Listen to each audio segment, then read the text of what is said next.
யாராவது ஒருத்தர் நானே நிறைய சொல்லியிருக்கேன். என்னன்னா வாய்ஸ் ஓவர் இருக்கும்.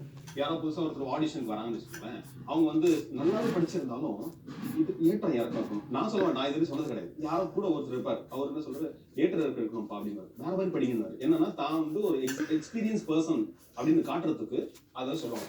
அந்த பர்சன் ஒரு 4-5 தடவை படிச்சதுக்கு அப்புறம் 5வது தடவை படிக்கும்போது அதே மாதிரி தான் படிப்பார், அதே ஸ்டைல் தான் படிச்சிருப்பாரு. அப்புறம் இவர் என்ன சொல்றாரு, பாருங்க நான் சொன்ன மாதிரி படிச்சீங்கன்னா கரெக்டா வந்துச்சு. அதே மாதிரி தான் இருக்கும். ஆனா தான் ஒரு எக்ஸ்பீரியன்ஸ் பர்சன், நான் சொல்றது நீ கேட்டுட்ட அப்படிங்கறத தான் வந்து காட்டிக்கிறதுக்காக பண்றது.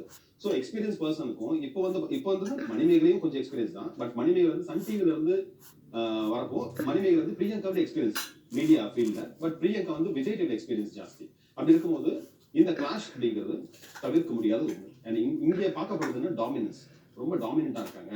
என்ன பேசவே விடல, நான் வந்து ஆங்கர் பண்றேன்னா அது மாதிரிதான் நான் பண்ற வேலையை இவங்க குறுக்கிடுறாங்க. அப்படிங்கும்போது ஒரு உச்சகட்ட கோபத்தின் கொந்தளிப்பு அதோட வெளிப்பாடு தான். இதான் நான் பார்க்கலாம். நீங்க இதுல ஆட் ஆன் பண்ணணும்னு நினைக்கிறேன். இல்ல அது பாலிடிக்ஸ் வந்து இருக்குதான், இவர் சொன்ன மாதிரி எல்லாத்துலயுமே இருக்கு, எல்லா விஷயங்களிலுமே இருக்கு.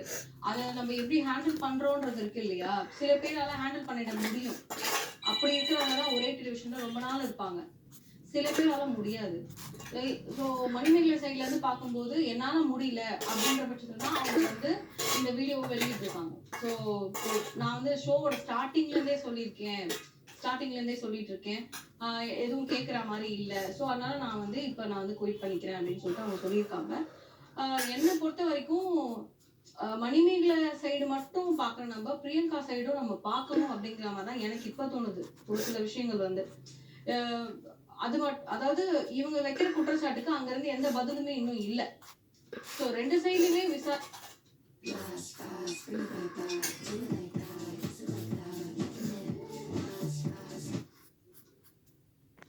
விசாரிக்கணும். ரெண்டு சைடுலயுமே வந்து பேசினாதான் வந்து என்ன நடக்குது அப்படிங்கிறது நமக்கு தெரியும். இப்போ பிரியங்கா ஸ்பேஸ் கொடுக்கலன்றத நம்ம ஒத்துக்கணும். ஏன்னா நான் பார்க்கும்போது எனக்கே அப்படிதான் தெரிஞ்சுது.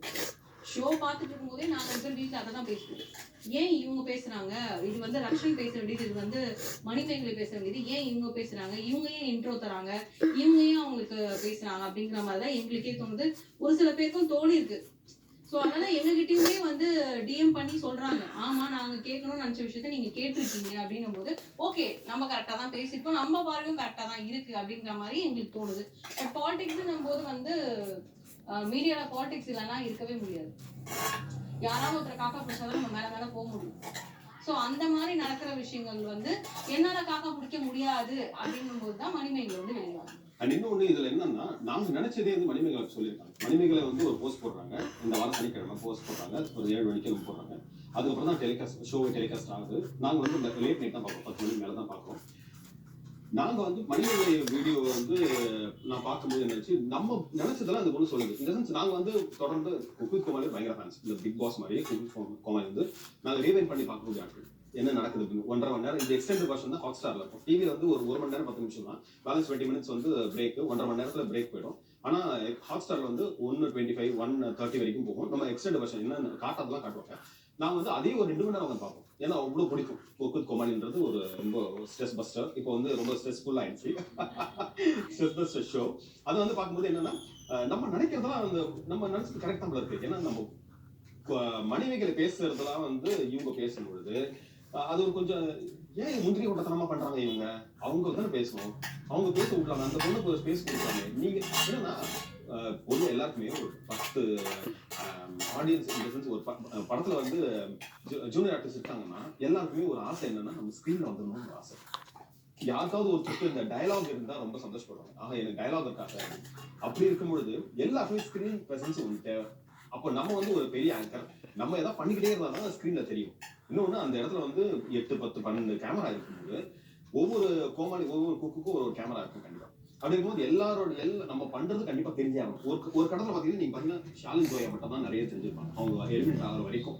அப்போ மத்தவங்க யாரும் ஒர்க் பண்ணலையா? அப்படி கிடையாது. ஷாலின் ஜோயா வந்து இன்னும் நிறைய நம்மளுக்கு வந்து என்ன சொல்றது, ஜாலியா பண்றாங்க, ஏதோ ஒன்று பண்றாங்க. நம்ம அதை பார்க்கும்போது சிரிக்கிறோம் இல்லையா, நம்ம அதை என்ஜாய் பண்றோம். ஸோ அப்ப வந்து ஜோயாவை நிறைய காமிச்சிட்டு இருந்தாங்க. அப்பவே வந்து பிரியங்காவோட கம்ப்ளைண்ட் வந்து கேமரா கிட்டயே இருந்தது. என்ன அவளை மட்டும் காமிச்சிட்டு இருக்கீங்க, நாங்கெல்லாம் வந்து நான் சமைக்கிறதுலாம் டிவில வரவே மாட்டேங்குது அப்படின்னு சொல்லிட்டு. ஸோ ஜோயா போன உடனே அந்த ஜோனை இவங்க எடுத்துக்கிட்டாங்க அப்படிங்கிற மாதிரி தான் அப்போ எனக்கு. இதே கம்ப்ளைண்ட் தான் மத்தவங்க பண்ணிப்பாங்க. நான் வர வேண்டிய இடத்துல வந்து நீங்க வந்து பிரியங்காவே காமிச்சிட்டு இருந்தா என்ன அர்த்தம்? அப்ப நிறைய மணிமேகலை கம்ப்ளைண்ட் பண்ண தப்பு இல்லை இல்லையா? பிரியங்கா எல்லாத்தையும் டோட்டலா ஸ்பேஸை ஆக்கிரமிச்சுக்கிறாங்க இல்லையா? அப்போ அந்த கோபத்தின் வெளிப்பாடு தான் இது. ஆக்சுவலி இப்போ ஒரு பக்கம் வந்து இது வெளிப்பாடு சண்டைகள் அப்படின்னு போயிட்டு இருந்தாலுமே நடுவில் வந்து சோஷியல் மீடியால ஒரு செட் ஆஃப் ஆடியோ வந்து ரிலீஸ் ஆச்சு. அது வந்து செட்ல நடந்த சண்டை அப்படிங்கிற மாதிரி ரிலீஸ் ஆச்சு. அது உண்மையா பொய்யா அப்படின்ற அளவுக்கு தான் வந்து நிறைய பேர் பேசிட்டு இருந்தாங்க. உங்களுக்கு பர்சனலா நீங்க விசாரிச்சீங்களா செட்ல என்னதான் நடந்தது ஆக்சுவலி அப்படின்ட்டு? பிகாஸ் நம்ம டெலிகாஸ்ட் பண்ணும்போது ரக்ஷன் அவர்கள் வந்து ஒரு அனௌன்ஸ்மெண்ட் மாதிரி பண்றாங்க, தவிர்க்க முடியாத காரணங்களால மணிமேகலை கண்டினியூ பண்ணுது. எல்லாரோட ஃபேஸும் ஒரு மாதிரி இருந்தது. ஸோ ஏதோ ஒன்று பெருசா நடந்திருக்குன்னு மட்டும் தெரிஞ்சது. ஸோ கண்டிப்பா அது என்ன நடக்குது அப்படின்னா, இந்த சீசன் ஸ்டார்ட் பண்ணதுலேருந்து இவங்களுக்கு சின்ன சின்ன கருத்து மோதல்கள் இருக்கும். அதோட ஹையர் வெர்ஷன் உச்சகட்டம் போனது எப்பன்னா, இது வந்து நடந்த விஷயங்கிறாங்க. இப்போ லேட்டஸ்டா நாங்க நேற்று கேள்விப்பட்ட விஷயம். இதுக்கு முன்னாடி இன்டர்வியூ கொடுத்தேன். அப்போ வந்து வேற சோர்சஸ் மூலமா கிடைச்சது. நேற்று முக்கியமான ஒரு நபர் வந்து நமக்கு சோர்ஸ் கொடுத்தாங்க, என்ன நடந்தது அப்படின்னு. இன்டர்வியூ பார்த்துட்டு நீ வந்து ஒரு பக்கமே பேசிட்டு இருக்க மாதிரி இருக்கு, நீ கொஞ்சம் இது சொன்னாதான் தெரியும் மக்களுக்கு. அந்த திவ்யா துரைசாமி பிடிவி வந்து எலிமெண்ட் ஆகிறாங்க ஒரு எபிசோட். அப்போ திவ்யா துரைசாமி ஃபர்ஸ்ட் எலிமெண்ட் ஆகிறாங்க. எலிமெண்ட் ஆகும்போது அதை பற்றி அவங்க பொதுவாக வந்து யார் எலிமெண்ட் ஆகுறாங்களோ அவங்க வந்து அந்த ஷோ பற்றி பேசுவாங்க. நான் வந்து இது வரைக்கும் நிறைய நியூஸ் வாசிச்சிருக்கேன், அப்போ கூட எனக்கு மக்களுக்கு தெரியல, பக்கத்து வீட்டில் இருக்கிறது எனக்கு தெரியாது. அப்போ cook with Comali is a big platform. அந்த பிளாட்ஃபார்ம் வந்ததுக்கப்புறம் வாழை படத்தில் வந்ததுக்கப்புறம் குக் வித் கோமாளி வந்து அந்த திவ்யா அந்த பொண்ணுடா அப்படின்னு தான் சொல்கிறாங்க. அப்படி இருக்கும்போது இந்த பிளாட்ஃபார்ம் வந்து எனக்கு ரொம்ப முக்கியம். இன்னைக்கு கூட நான் நிறைய போன வாரம் நான் வரவே டோட்டலாக அந்த மாதிரி ஒரு எபிசோட் பாருங்க. இன்னைக்கு கூட நான் லேட்டாக வந்தேன். ஆனால் இன்னைக்கு ரொம்ப நான் சத்தியமாக சொல்கிறேன், வாழை படத்தில் நிறைய கமிட்மெண்ட்ஸ் இருக்குது, அதனால லேட்டாக வந்து சாரி அப்படி ஒரு ஜெல் ஆன்சர். அப்படி இருக்கும்போது நான் வந்து இதை வந்து மாற்றவே மாட்டேன். ஸோ அதுக்கப்புறம் அந்த புக்கை பற்றி மற்றவங்க பேசுவோம். எல்லாரும் பேசுறதுக்கான உரிமைகள் இருக்கு. ஆனால் ஆங்கர் மணிமேகலை பேசுறாங்க. என்ன பேசுறாங்கன்னா, இவங்க இப்படி அவங்க அப்படி நல்லா பண்ணாங்க சொன்னாங்க. அந்த எபிசோட்லயே பாத்தீங்கன்னாலே அப்போ என்ன ஆகுது, நீங்க பேசிட்டே இருக்காங்க. இது நடந்தது நான் சொல்றேன். என்ன பேசிட்டே இருக்கீங்கன்னா மணிமேகலை வந்து ஷூட் அப்பவே இது நாட்கள் நைட் 11 o'clock இந்த ஷூட் நம்ம காலைல ஆரம்பிச்சோம், நைட் 11 o'clock பண்ண முடியும். ஸோ நைட் 11 o'clock கரெக்டாக அந்த ஷூட் வந்து ஆரம்பிச்சு நேரம் மணிமேகலை அந்த ஷூட் அப்பவே நேரம் வராங்க. பிரியங்கா கையை வந்து பிடிக்கிறாங்க. இந்த மாதிரி வந்து நிறுத்துங்க, நீங்க நான் பேச வேண்டியதுல நீங்க பேசுறது என்ன அர்த்தம், நீங்க ஆங்கரா நான் ஆங்கரா, நீங்க பேசாதீங்க அப்படிங்கிறாங்க. இது வந்து நடக்குது. ஏன்னா இப்போ பண்ணதுக்கு அப்புறம் என்னாச்சு, பிரியங்கா வந்து சரி அப்படின்னு சொல்லிட்டு வெளியே போயிடுறாங்க. கேரளா போயிட்டு உட்காந்து டென்ஷன் ஆகி உட்காந்துருக்காங்க. அப்போ ஷூட் கொஞ்சம் நேரம் அப்படி தடைப்படும். அப்போ வந்து டீம் பேசுறாங்க, பிரியங்கா வாங்க ஷூட் பண்ணுங்க நான் பேசுவோம், ஆஸ்கர் டு அப்பாலஜைஸ், என்கிட்ட சாரி கேட்க சொல்லுங்க, பேசுனதுக்கு ரொம்ப நிறைய பேசுறாங்க. அப்போ போய் மறுபடியும் மணிமேகலை கிட்ட சொல்றாங்க சாரி கேளுமா அப்படின்னு. ஏன்னா அது முடியுது, அந்த எபிசோடு முடியுது, சாரி கேளுமா அப்படின்னு. இல்லை நான்லாம் கேட்க முடியாது அப்படின்றாங்க. ஸோ அப்போ ஏதோ பேசி அந்த எபிசோட் முடிஞ்சிருக்கு. அடுத்த ஷூட் வரப்போ என்னது மறுபடியும் அந்த கோவம் வந்து இருக்குதான் செய்யுது. அப்போ வந்து மறுபடியும் பிரியங்கா வந்து சொல்றாங்க சாரி கேட்டால் தான் நான் வருவேன் செட்டுக்கு அப்படிங்கிறாங்க. மறுபடியும் டீம் வந்து நான் சொல்லுது, இவங்க கிட்ட சொல்றாங்க நீங்கள் கொஞ்சம் சாரி தான் கேளுமா, கொஞ்சம் பெரிய ஆங்கர் சீனியர் ஆங்கர், சாரி கேட்டால் ஒன்றும் ஆகிட போகிறது, சாரி கேட்டால் ஒன்றாக போகிறது எல்லாருக்குமே. ஆனால் தன்மானத்தை விட்டு அவங்க சொல்றது தான் நீ கேட்கணும். அவங்க டீம் சொன்னது என்னன்னா, நீ வந்து அவங்க கேட்டாதான் உங்களுக்கு நிறைய ப்ராஜெக்ட்ஸ் வரும், இல்லை இதுக்கப்புறம் வராது அப்படிங்கும்போது அது யாருக்குமே இதுன்னா பிளாக்மெயில் பண்ற மாதிரி இருக்கு.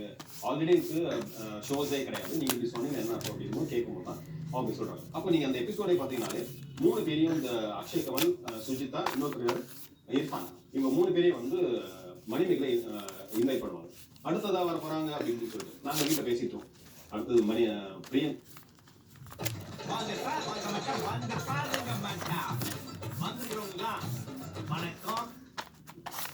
பிரியங்கா வர போறாங்க, எப்படி யார் வின் பண்றாங்க பார்த்தா அதே மாதிரி ரக்ஷனா கூப்பிடுறாங்க, இவங்க கூப்பிடல. அண்ட் அந்த எபிசோடே வந்து ஒரு மாதிரி கோபத்தோடவே இருக்காங்க. அப்ப என்னாவது மறுபடியும் அந்த பேச்சு அடிப்படை நீ கேளுமா அப்படிங்கிற பிர்லா ஷெஃப் தாமலா சொல்லி சமாதானம். அது வந்து சமாதானம் அவன் என்ன பண்றாங்க, நான் கிளம்புறேன், நான் என்னால் இருக்க முடியாதுன்னு சொல்லிட்டு வெளியே போறாங்க. அப்பதான் ரக்ஷன் வந்து ஒரு இன்ற மாதிரி கொடுக்குறாங்க. தவிர்க்க முடியாத காரணத்தால் அவங்க வந்து இதுல போயிடுறாங்க. ஸோ என்னன்னா பிரியங்கா ரொம்ப இன்ட்ரப்ட் பண்றாங்க அப்படிங்கிறது தான் இவங்களோட இது வாக்குவாதம். ஸோ ரொம்ப பேசுறதுனால இவங்க வந்து என்னால வந்து ஆங்கரிங் பண்ணவே முடியல, இவங்க ஏன் சும்மா இன்டர் பண்ணிட்டு இருக்காங்க அப்படிங்கிறது. ஸோ அன்னைக்கு நடந்த கலைபர காட்சி. அண்ட் இன்னும் நீங்க ஆடியோ பத்தி சொன்னீங்க, இந்த ஆடியோ வந்து முழுக்க முழுக்க ஃபேக். நீங்க பார்த்தாலே தெரியும், பிரியங்கா பேசுனது எல்லாமே பிக் பாஸ்ல பேசுன ஆடியோ. அது வந்து சாதாரண வெகுஜன மக்களுக்கு தெரியும். சில பேர்லாம் அந்த ஆடியோவை போட்டுட்டு அது 1 lakh 2 lakh வியூரம் இருக்கு, பைத்தியக்காரத்தனமா இருக்கு, எல்லாம் கீழே கமெண்ட் வரும், ஆஹா பயங்கரமான சண்டைக்குள்ள இருக்கு, பைத்தியக்காரன் எவனா அதை ரெக்கார்ட் பண்ணிப்பான். அது கொஞ்சமாவது யோசிக்க வேணாம். கட் பை கட்டா இருக்குல்ல, அதுதான் கொஞ்சம் யோசிக்கணும். அந்த மணிமேகலை பேசுறது அந்த ஷூட்ல பண்ணாத கிண்டலா பண்றதெல்லாம் இருக்குங்க. ஒரு முறை மணிமேகலையே கிண்டலா பேசுறாங்க, தாமு பிரியங்கா கிண்டலா பேசும்போது இவர் வந்து சொல்றாரு, பிரியங்கா நீ தான் ஆங்கர். நிறைய உசுப்பேத்தி விடுற ஆட்கள் அங்க நிறைய பேர் இருக்காங்க. சுஜிதா அதாவது மனசுக்குள்ள இருக்கும், ஆனா அது கேமரா இருக்குன்றதுக்காக வெளி காமிச்சுக்காம நாசுக்கா கேமரால எப்படி பேசினா அது போய் காமெடியாவும் சேர வேண்டியவங்களுக்கு நறுக்குன்னு இருக்கும் அப்படிங்கிற மாதிரி ஒரு சில ஆட்கள் அங்க பேசினாங்கதான். அதை பார்க்கும்போது ஏன் இவங்க இப்படி சொல்றாங்கன்ற மாதிரிலாம் நம்மளுக்கு தோணிருக்கு. இப்ப இவங்க இந்த வீடியோ விடும்போது நம்மளுக்கு அது வந்து பக்காவா ஓகே மேட்ச் ஆயிடுச்சு. ஓகே இவங்கள வந்து அவங்களுக்கு பிடிக்கல, சோ அதனால இந்த மாதிரி அவங்க வந்து சொல்லியிருக்காங்க. ஒரு எபிசோட்ல பிரியங்காவுமே சொல்லியிருப்பாங்க, ஆமாடி நீ இங்க இருக்கிறது எனக்கு பிடிக்கல, ஷோவை விட்டு போ, விஜய் டிவி விட்டு போ அப்படின்வாங்க. அப்படி பார்த்தா அவங்களுக்கு எவ்வளவு கரைஞ்சி இருக்கு உள்ள அப்படிங்கிற மாதிரி தான் நம்ம நினைப்போம். ஆனா அங்க செட்டுக்குள்ள என்ன நடக்குதுன்றது அங்க இருக்கிற ஆட்களுக்கு மட்டும்தான் தெரியும். முழுக்க முழுக்க உண்மை வந்து செட்ல வேலை பாக்குறவங்க, டைரக்டர் டீம், அந்த ப்ரொடக்ஷன் டீமுக்கு மட்டும்தான் வந்து என்ன முழுசா நடந்திருக்குன்றது தெரியும். ஆக்சுவலி இப்போ இந்த பிரச்சனை வெளில வந்த உடனே வந்து ஒரு சில கிளிப்பிங்ஸ்லாம் கூட ரிலீஸ் பண்ணாங்க. அப்போ வந்து ஆல்ரெடி அவங்க சண்டை போட்டுட்டு இருக்கிற மாதிரி இந்த 2 அடிக்கு ஏன்பா என்ன டார்ச்சர் பண்றீங்க, இது ஒரு பக்கம் இருந்தாலுமே இன்னொரு பக்கம் நிறைய பேர் வந்து இன்னும் மணிமேகலையுமே அதானே பண்ணாங்க. அசன் இப்போ ஒரு நாள் ரக்ஷன் ஏதான வர முடியலன்னா மணிமேகலை வந்து அங்க போய் நிக்கிறாங்க. அவங்க கோமாளில இருந்து அவங்க ஆங்கர் பண்ணாங்க. So when it comes to Manimekalai doing அது வந்து தப்பு இல்ல, ஆனா இவங்க பண்ணும்போது தப்பு இல்ல. அது வந்து தப்பு இல்ல, மணிமேகலை பண்றது தப்பு இல்ல நான் சொல்ல வரல. இப்ப நீங்க சொல்ற அந்த பாயிண்ட் ஆஃப் வியூல இருந்து யோசிக்கும் போது ஓகே கோ ஆங்கர் வரலன்னும் போது அந்த இடத்துல ஆங்கர், சோ அவங்க வந்து அந்த மாதிரி அப்பா நான் மட்டும்தான் இன்னைக்கு என்னோட ஸ்பேஸ் பாயிண்ட் அப்படின்ற மாதிரி அவங்க சொல்றது வந்து ஓகே, அவங்களுக்கும் மனசுக்குள்ள இருந்திருக்கும். அப்ப ரக்ஷன் வந்து நம்மள எடுத்துனா இன்னைக்கு ரக்ஷன் இல்லாம நம்ம பண்ணலாம் ஜாலியா அப்படின்ட்டு. ஆனா ஆங்கருக்கும் குக்குக்கும் இருக்க வித்தியாசத்தை வச்சுதான் இந்த சண்டையே போயிட்டு இருக்கு. சிம்பிள்ங்க. பிரியங்கா சமைச்சிட்டு இருக்காங்க, நீங்க போக பிரியங்கா இது கடுப்பு போடணுமா ஃபிஷ் போடணுமா நான் பண்ணிக்கிறேன் அப்படின்னு சொன்னா எவ்வளவு கோவம். ஏன் வேலை நீ தலையிடாத, உன் வேலை தலையிடும், ஏன் வேலை நீ உன் வேலை தலையிட மாட்டேன். ஸோ குக்கு வேலையை வந்து நீ குக்கு வேலையை பாரு, ஆங்கர் வேலை ஆங்கர் வேலையை பாரு, அதுதான் அவங்களோட இது. அண்ட் இன்னொன்று இந்த ஷெஃப் தாமன் பேசிட்டு போது இவங்க சொல்றாங்க, ஷெஃப் தாமன் சொல்றாரு இதுக்கப்புறம் பிரியங்கா நீங்க தான் ஆங்கர் அப்படின்னு கிண்டல் பண்றான்னு சொல்றாரு. அப்போ வந்து மணிமேகலை சொல்றாரு, நீ சாப்பிட்டு பேலன்ஸ் இருக்க இப்படி எல்லாம் மத்தவங்களுக்கு அப்படின்றாங்க. விஜயோட டேரக்ட் பார்த்தீங்கன்னா நீ சாப்பிட்டு விஷயம் இன்னொரு. அப்போ நீ இருக்கிற ஷோ விட மத்த ஷோலாம் மத்த ஆங்கர் நீ இதுக்கு ஆக்கிரமிச்சுக்கிற அப்படிங்கிற மாதிரி கிண்டலா சொல்லியிருப்பாங்க. ஆனா அது எவ்வளவு பெரிய ஒரு உள்ளாக்கம் கொண்டது அப்படிங்கிறது. ஆக்சுவலி இப்போ இன்னொன்று கேட்கணும் வந்து, பிகாஸ் நீங்க ரீசெண்டாக இன்டர்வியூ கொடுக்கும்போது இந்த கமெண்ட் நான் வந்து எல்லாத்துலேயுமே பார்த்துட்டேன். அதாவது இப்போ ஆக்சுவலி ஓகே பெரும்பாலும் வந்து அவங்க பண்ணுற ஷோஸ் எல்லாமே விஜய் டிவியில் வர ஷோஸ் எல்லாமே வந்து பிரியங்கா அவர்கள் தான் பண்ணுறாங்க அப்படிங்கிறதுனாலுமே அவங்களோட என்ட்ரிக்கு அப்புறமா வந்து டிடி அவர்கள் வெளில வந்தது, ரம்யா அவர்கள் வெளில வந்தது, பாவனா அவர்கள் வெளில வந்தது, ஜாக்லின், அர்ச்சனா, இன்னும் லிஸ்ட் போய்கிட்டே இருக்கு. ஆக்சுவலி அப்படி சொல்ல போனா இதை நீங்க எப்படி பாக்குறீங்க? பாவனா வந்து நான் ஆல்ரெடி சொல்லியிருந்தேன், என்னன்னா பாவனா வந்து அவங்க வந்ததுக்கு அப்புறம் வெளியே போகணும். ஆமா அவங்களே ஒரு கிளாரிஃபிகேஷன் கொடுத்துருந்தாங்க. ஆல்ரெடி யூடியூப்ல நான் கொடுத்தேன்ற மாதிரி வேற ஒருத்தர் பேசுனதை அங்க காட்டி ரீட்வீட் பண்ணி ரப்மிஷன்லாம் சொல்லி திட்டி விட்டாங்க. அது ஒன்று. ரம்யா வந்து அவங்க நிறைய படங்கள் பண்ண ஆரம்பிச்சாங்க, படங்கள் பண்ண ஆரம்பிச்சு வெளியே போட்டாங்க. டிடி வந்து ஹெல்த் இஷ்யூஸால வெளியே போட்டாங்க, கால் வலி நீக்க முடியாது. ஜாக்லின் வந்து சீரியல் கொடுத்தாங்க சேனல்.